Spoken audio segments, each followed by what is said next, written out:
खेड तालुक्यातील कडूस गावातील शेंडेवाडी या ठिकाणी 3 दिवस बेपत्ता असलेल्या तरुणाचा गुरुवारी 24 एप्रिल 2025 रोजी पाण्याच्या डबक्यात संपूर्णपणे नग्नावस्थेतील मृतदेह मिळून आला होता। बाबाजी भगवंत कालेकर वय वर्ष 26 राहणार कडूस शेंडेवाडी तालुका खेड असे नग्नावस्थेत मृतदेह मिळून आलेल्या तरुणाचे नाव आहे। या प्रकरणी पोलिसांकडून अद्याप खुनाचा गुन्हा दाखल करण्यात आला नसल्याचं नातेवाईकांनी सांगितलं आहे। याबाबत खेड पोलिसांशी संपर्क साधला असता त्यांनी सांगितले की बाबाजी याचा मृतदेह संपूर्णपणे नग्न आणि पाण्यात कुजलेल्या अवस्थेत होता, त्यामुळे विजेरा राखून ठेवण्यात आलेला आहे। तसेच डॉक्टरांकडून अद्याप पीएम नोट्स मिळालेल्या नाहीत। डॉक्टरांकडे याबाबतची स्पष्टता आल्यानंतर पुढील कारवाई करण्यात येईल। दरम्यान नग्नावस्थेतील मृतदेह मिळाल्यानं घातपाताचा संशय गृहीत धरून तपास करण्यात येत असल्याचं खेड पोलिसांनी पुणे लाईव्ह सोबत बोलताना सांगितलं। दरम्यान गावातील एक व्यक्ती घटनेनंतर गायब असल्याची परिसरात चर्चा आहे। मृत बाबाजी कालेकर यांच्या भावाने पुणे लाईव्ह सोबत संपर्क साधून आणखी काही धक्कादायक बाबींचा खुलासा करताना काय सांगितले जाणून घेऊयात।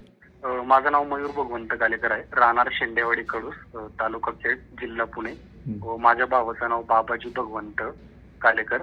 याचा मृतदेह गुरुवारी 24 एप्रिल 2025 रोजी मध्ये एका डबक्यामध्ये नग्न अवस्थेमध्ये गावला 24 तारखेला।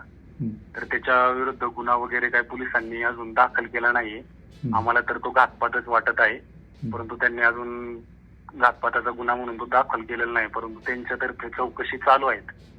चौकशी दरम्यान त्यांनी जिथे तो लास्टला दिसला होता काही व्यक्तींना, म्हणजे माझ्या वाडीतले काही व्यक्तींना माझ्या एका भावाला दिसला होता 1-1:30च्या सुमारास, परंतु पोलिसांनी ते जिथले चेतन बार म्हणजे असं म्हणून दुकान आहे तिथले सीसीटीव्ही कॅमेरे चेक करता त्याच्यामध्ये तो काय आढळलाच नाही। म्हणजे 1-1:30च्या सुमारास मी सुद्धा होतो पोलिसांसोबत स्वतः पाहायला।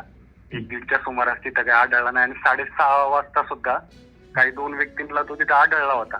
6:30 वाजताची सुद्धा पोलिसांनी व आम्ही फुटेज चेक करता तो काही तिथे आढळला नाही। तर मला असं वाटतंय का सीसीटीव्ही कॅमेऱ्यात काहीतरी फेरफार केली आहे कोणीतरी। हो बरं, हा घातपात झालाय कशावरून म्हणता तुम्ही? त्याचं कशावरून म्हणता तुम्ही नेमकं?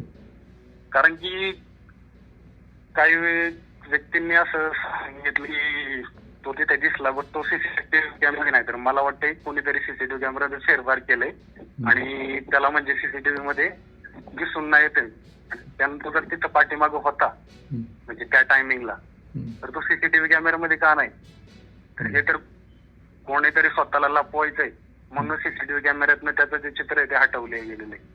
आणि त्यानंतर तिथे जोर दिसला आणि त्यानंतर त्या डायरेक्ट त्याचा मृतदेह गुरुवारी भेटला त्या विचारांमध्ये, आणि तो सुद्धा नग्न अवस्थेमध्ये पूर्णपणे त्याच्या अंगावरती म्हणजे अंडरवेअर सुद्धा नव्हती।